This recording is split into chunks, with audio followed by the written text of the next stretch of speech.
నమస్తే. రాష్ట్ర ప్రజలకు దేశ ప్రజలకు ముందుగాల అంబేద్కర్ జయంతి శుభాకాంక్షలు తెలియజేసుకుంటా ఉన్నా. సో నిజంగా అంబేద్కర్కు అవమానం అని చెప్పుకోవాలి.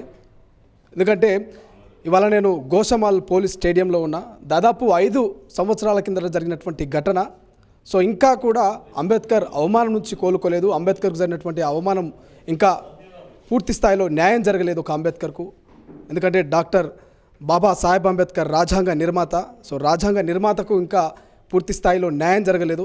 సో మీ అందరికీ తెలిసి ఉండొచ్చు, గత 5 ఏళ్ల కిందట 2019 సంవత్సరంలో ఏదైతే పంజాగుట్ట చౌరస్తాలో డాక్టర్ బిఆర్ అంబేద్కర్ విగ్రహం సంబంధించినటువంటి ఒక ఘటన జరిగింది. సో అందులో ప్రధానంగా కాంగ్రెస్ పార్టీ సీనియర్ నాయకులు, మాజీ ఎంపీ, మాజీ పిసిసి అధ్యక్షులు వి హనుమంతరావు గారు ఆ ఘటనకు సంబంధించి కూడా ఆయనతో పాటు 18 మంది మీద కూడా కేసులు అవ్వడం జరిగింది. ఆ కేసులు ఇంకా కంటిన్యూ అవుతుంది. సో ఏదైతే ఆ పంజాగుట్లో జరిగినటువంటి ఘటన తర్వాత అక్కడ నుంచి విగ్రహాన్ని తీసుకొచ్చి గోషామాల్లో ఉన్నటువంటి ఒక స్టేడియం, పోలీస్ స్టేడియంలో పెట్టిరు. ఒక్కసారి చూసుకోవచ్చు.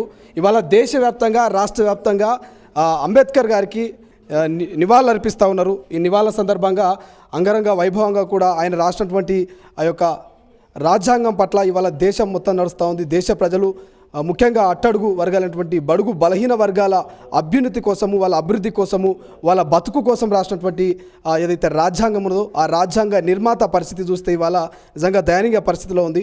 సో ఈ వార్త కవర్ చేయాలన్నా కూడా ఒక రకంగా బాధ అనిపిస్తున్నది. ఎందుకంటే ఒక్కసారి అంబేద్కర్ను చూడండి, ఆ ఇసుకలో పడుకోబెట్టిరు. ఏదైతే గత 5 ఏళ్ల కిందట ఆ విగ్రహాన్ని తీసుకొచ్చి ఎట్లా పెట్టిరో, ఎట్లా ఉన్నటువంటి విగ్రహం అట్లనే ఉన్నది. సో ఇసుక మీద అంబేద్కర్ విగ్రహాన్ని పడుకోబెట్టిరు. కనీసం ఈ స్టేడియంలో ఈ యొక్క అంబేద్కర్ గారికి ఒక లైట్ ఏర్పాటు కూడా లేదు. సో గత ప్రభుత్వం ఏదైతే బీఆర్ఎస్ ప్రభుత్వం హయాంలో జరిగినటువంటి ఈ యొక్క గొడవ కావచ్చు, ఈ యొక్క సంఘటన తర్వాత మళ్ళీ కాంగ్రెస్ ప్రభుత్వం ఏర్పడింది. కాంగ్రెస్ ప్రభుత్వం ఏర్పాటు కూడా దాదాపు 3 నెలలు పూర్తవుతున్నది. సో మరి ఈ ప్రభుత్వంలోనైనా ఈ యొక్క అంబేద్కర్ గారికి న్యాయం జరుగుతుందా? అంబేద్కర్ గారి యొక్క విగ్రహానికి విముక్తి కలిగి ఏదైనా ప్రదేశంలో మరి అంబేద్కర్ స్టాచ్యూను ఏర్పాటు చేస్తారనేది తెలియాల్సి ఉన్నది. కానీ ఏదేమైనా బాధాకరమైన విషయము, ఇక్కడ సరైనటువంటి ఒక ఏర్పాట్లు కూడా లేదు. కనీసం స్టాచ్యూను నిలబెట్టి కూడా లేదు. ఆ ఇసుక దిబ్బల మీద అంబేద్కర్ స్టాచ్యూను పడకబెట్టిరు. కనీసం ఒక లైట్ సౌకర్యం కూడా లేదు. కానీ 5 ఏళ్ల నుంచి ఇదే స్టాచ్యూ దగ్గరికి, ఇలాగే పండుకోబెట్టినటువంటి స్టాచ్యూ దగ్గరికి వి హనుమంతరావు గారు వస్తున్నారు. వచ్చి ఆ స్టాచ్యూకు దండేసి దండం పెట్టి నివాళులు అర్పిస్తున్నారు. సో మాట్లాడదాం. విహెచ్ గారు ప్రస్తుతం మనతో పాటు. విహెచ్ గారు, ఎందుకు 5 ఏళ్ల నుంచి ఘటన జరిగి 5 ఏళ్ళు అవుతున్నది, 5 ఏళ్ల నుంచి మీరు రావడం, దండేయడం, దండం పెట్టడం, నివాళులు అర్పించడం, ఈ అంబేద్కర్కు విముక్తి ఎప్పుడు కలుగుతుంది? విముక్తి అంటే ఇప్పుడు రేవంత్ రెడ్డి గారు కొత్త ప్రభుత్వం వచ్చింది.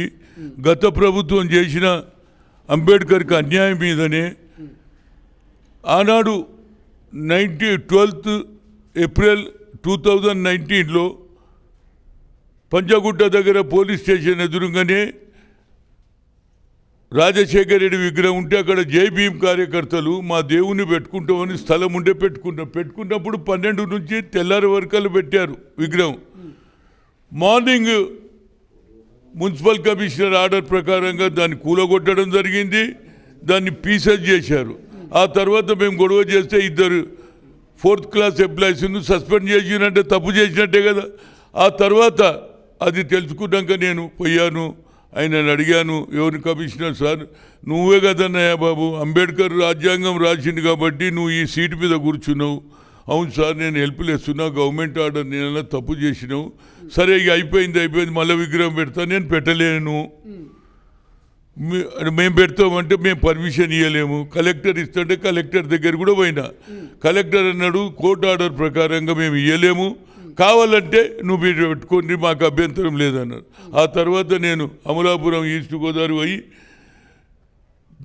జూలై 18కు తీసుకొచ్చాము మంచి విగ్రహం. అప్పుడు తయారైన విగ్రహం కూడా మంచిది కనిపిస్తే మన ఆర్టిస్ట్కు పైసలు ఇస్తే తెల్లారుదామున తెస్తే దానికి 200 మంది పోలీసు వాళ్ళు కాపలా ఉండి ఆ బండితో సహా, లారీతో సహా డ్రైవర్ మీద కేసు ఎత్తుకొచ్చి ఈడబెట్టిండ్రు. ఆ తర్వాత మా మీద 18 మంది మీద కేసు ఇంకా నడుస్తూనే ఉన్నది. 5 ఏళ్ల నుంచి కంటిన్యూగా కోర్టులు తిరుగుతూనే ఉన్నా. ఆఖరుకు అక్కడ కోర్టు ఆర్డర్ ఇచ్చింది స్టాచ్యూ హ్యాండ్ ఓవర్ చేయాలి. మరి ఏడబెట్టాలి, పెట్టామని వాళ్ళు ప్రభుత్వమే ఆడ వేరేది విగ్రహం పెట్టారు. మరి నేను ఏడబెట్టాలి? కనుక దీని మీద నా ఫైట్ ఉన్నది. పాతపట్నంలో 125 అడుగులు ఆయన పెట్టాడు. మరి పాతపట్నంలో కూడా జై భీమ్ కార్యకర్తలు ఉన్నారు కదా, ప్రేమించేటోళ్ళు ఉన్నారు కదా. అంతేందుకు ఎంఐఎం వాళ్ళు ఎప్పటికీ జై భీమ్ అంటారు, పార్లమెంట్ అంటారు, పార్లమెంట్. అదేవిధంగా 2 సార్లు మేయర్ చేశారు. కనుక అక్కడ పెడితే బాగుంటుంది. ఎందుకంటే అటు చార్మినార్ చూస్తారు, ఇటు హైకోర్టు కూడా ఉన్నది, 2 కూడా చూస్తారు. ఆ మదీనా బిల్డింగ్ దగ్గర పెట్టాలని నా కోరిక ఉంది. అది అయ్యే వరకు నా పోరాటం చేస్తుంది. తప్పనిసరిగా ముఖ్యమంత్రి గారు చొరవ తీసుకుంటారని నన్ను నమ్ముకున్నది. ఎందుకంటే మేమంతా ఇందిరాగాంధీ నుంచి, పండిట్ జవహర్లాల్ నెహ్రూ నుంచి అంబేద్కర్ ఆలోచన విధానం, అంబేద్కర్ కాన్స్టిట్యూషన్ తూచా తప్పకుండా మేము ప్రయత్నం చేస్తున్నాం. అందుగురించి నా ఉద్దేశంలో తప్పనిసరిగా రేవంత్ రెడ్డి గారు ఇందులో పెట్టడానికి ఆయన చేయూత ఇస్తాడనేది నా ఉద్దేశం. ఏదైనా అంబేద్కర్ అటువంటి వ్యక్తిని ఈ విధంగా చేయడం, ఆయన 125 అడుగులు పెట్టుకున్న పర్వాలే, పేదవాడు దేవుడిని ఎంతో పెట్టుకుంటాడు, గణపతి పైసలు ఉన్నాడు ఏది పెద్ద విగ్రహం పెట్టి, లేనోడు చిన్న విగ్రహం కూడా పెట్టి, అదే చేసిన పొరపాటు అంటున్నా జై భీమ్ కార్యకర్త. ఇప్పటికన్నా ప్రభుత్వం ఆలోచన చేయాలి. ఈ విగ్రహం పెట్టే వరకు నా పోరాటం కొనసాగుతుంది.